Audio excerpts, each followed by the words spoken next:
Bismillahirrahmanirrahim. Assalamualaikum warahmatullahi wabarakatuh. Alhamdulillahirabbil alamin wa sallallahu ala nabiyil mursalin Muhammadin wa ala alihi wa sahbihi ajmain. Pemirsa yang berbahagia, alhamdulillahirabbil alamin, kita kembali berjumpa dalam kesempatan yang mulia ini. Semoga Allah Subhanahu wa taala kumpulkan kita semua, hadirkan kita semua dalam keadaan sehat walafiat. Rasulullah sallallahu alaihi wasallam dalam salah satu hadisnya beliau yang diriwayatkan oleh Ibnu Hibban, beliau pernah berpesan kepada kita. Setidaknya ada 4 waktu, sebagaimana pesan Rasulullah SAW dalam sebuah hadis yang diriwayatkan oleh Ibnu Hibban radhiyallahu an. Yang pertama adalah seorang mukmin harus memiliki waktu untuk mencukupi kebutuhan jasmani akan makan dan minum. Kenapa demikian sangat dibutuhkan? Karena 80% rangkaian kehidupan kita, aktivitas kita ditopang dari kebutuhan makan dan minum. Makan dan minum yang baik, yang halal dan yang thayyib. Sebagaimana juga Ramadan pada kesempatan tahun ini kita lalui dengan kondisi yang tidak normal, dalam kondisi yang terbatas. Kita harus memiliki imun yang baik, ketahanan tubuh yang baik. Apalagi dalam aktivitas keseharian kita yang memungkinkan kita juga harus melaksanakan aktivitas keluar kita. Di samping di siang harinya kita melaksanakan ibadah saum, dan malam harinya kita hidupkan suasana Ramadan dengan begitu banyak aktivitas yang menunjang kebutuhan kita. Oleh karenanya penting sekali menjaga kebutuhan makan dan minum dengan yang baik agar kita bisa optimal dalam beribadah kepada Allah Subhanahu wa taala. Salat yang kita dirikan, tadarus yang kita baca setiap hari, dan aktivitas jasmani yang kita juga lakukan setiap harinya juga ditunjang oleh makan dan minum yang baik. Oleh karenanya demikian pesan Rasulullah SAW kepada kita. Yang kedua, pemirsa yang berbahagia, pesan Rasulullah SAW, waktu yang mesti dimiliki oleh seorang yang beriman adalah waktu untuk berkontemplasi, melakukan evaluasi, muhasabah terhadap diri, apa yang sudah dilakukan satu hari itu selama dia hidup. Umar radhiyallahu an berkata, hasibu anfusakum qabla an tuhasabu. Hisablah diri kalian sendiri, hitunglah diri kalian sendiri sebelum kalian dihitung, dihisab oleh Allah Subhanahu wa taala. Setiap kehidupan yang Allah lakukan untuk kita, dari kecil menjelang remaja, dewasa sampai menua, semua akan diminta pertanggungjawaban oleh Allah Subhanahu wa taala.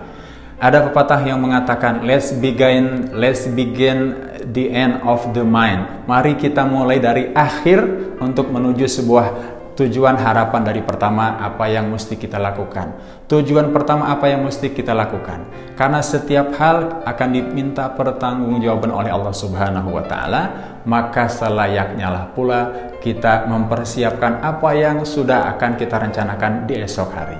Namun sebelumnya yang tidak boleh kita lewatkan adalah bagaimana kita mengevaluasi dari setiap rencana dan program-program kehidupan yang sudah kita akan lakukan. Sebagaimana Ramadan yang kita sedang jalani sekarang, pada waktu sebelum kita masuk Ramadan, kita berdoa, berharap kepada Allah Subhanahu wa taala jauh-jauh waktu sebelumnya. Sebagaimana para sahabat rahimahullah yang Allah muliakan, bahkan mereka menanti-nanti datangnya bulan Ramadan. Bahkan mereka mengharapkan agar sepanjang tahun itu adalah Ramadan. Dengan doa, Allahumma sallimna li Ramadan. Ya Allah, selamatkan kami agar bisa memasuki bulan suci Ramadan. Ketika itu para sahabat dan kita sendiri bahkan berdoa mengharap kepada Allah Subhanahu wa taala agar usia kita, kesempatan kita, peluang-peluang yang Allah berikan kepada kita juga disampaikan kepada bulan suci Ramadan. Yang kedua, doanya adalah wasallim Ramadanali, dan selamatkan Ramadan yang dilalukan oleh Allah Subhanahu wa taala kepada kita saat itu menjadi Ramadan yang menyelamatkan kami, yang menyelamatkan diri kita, yang menyelamatkan keluarga kita, yang menyelamatkan masyarakat kita, bangsa dan negara kita. Karena tidak sedikit orang-orang yang dilalukan kepadanya waktu, usia dan kesempatan di bulan suci Ramadan, entah berbelas kali, berpuluh-puluh kali, tapi tidak menyebabkan orang tersebut, keluarga tersebut, masyarakat tersebut, bangsa dan negara tersebut menjadi selamat di hadapan Allah Subhanahu wa taala. Dan yang ketiga, permohonan kita adalah Selain kita minta dijumpakan dengan Ramadan, kemudian minta juga kepada Allah agar Ramadan tersebut menyelamatkan kita, maka yang tidak kalah pentingnya adalah agar setiap hal, aktivitas apapun yang kita lakukan, ibadah semua apapun yang kita lakukan di bulan Ramadan, doa-doa terbaik kita untuk diri kita, untuk keluarga kita, untuk masyarakat kita, bangsa dan negara kita, itu juga merupakan bagian dari amalan-amalan yang diterima oleh Allah Subhanahu wa Ta'ala.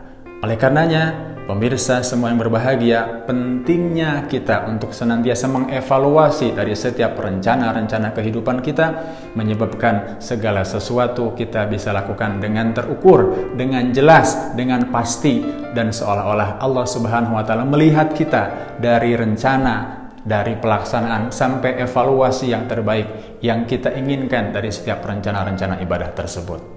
Yang ketiga, pesan Rasulullah SAW dalam hadis tersebut adalah waktu bagi orang yang beriman adalah waktu untuk senantiasa bermunajat kepada Allah Subhanahu wa Ta'ala. Kita ketahui Allah Subhanahu wa Ta'ala menjadikan bulan Ramadan sebagai bulannya Allah obral semuanya. Allah obral semuanya, pelipat gandaan pahala kebaikan-kebaikan yang kita lakukan. Ibadah sunnah yang kita lakukan, Allah kasih pahala ibadah wajib.